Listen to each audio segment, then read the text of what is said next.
teach you grammar!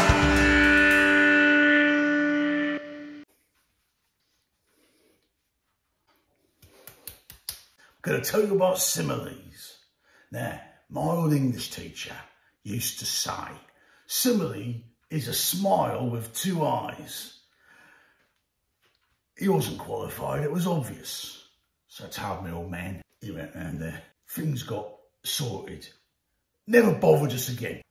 You lot don't know how to use similes. It makes me mad. There's two types of similes. Two, just two. Get that in your thick head. So, your first type is your as. You've got an as and another as, and it's to help you try and imagine what something's like. I've got a tin of bachelor's condensed soup.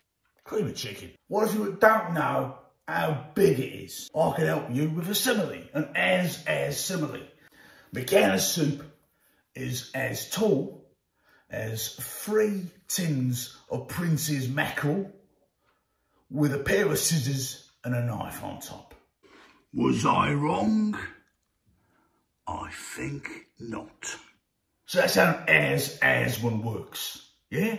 And you can use that to describe all sorts of things, like you are as stupid as those numpties who go down in the park when there's a virus and hang around together and make me sick. Your second type is your like similes. So, you see something is like something else, don't you? Right? So, you smell like a pig. I'm not saying you're a pig, but you smell like one. So similes, we use them to compare one thing to another. We help you to imagine what something's like by comparing it to something else. Understand? Sometimes it can get a bit poetic.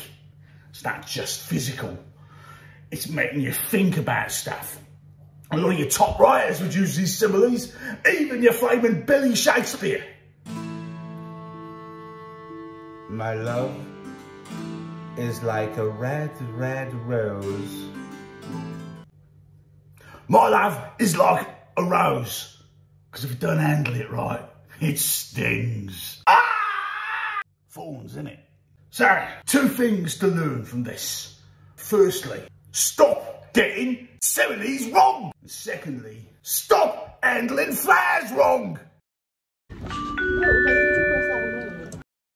Stop handling flowers wrong.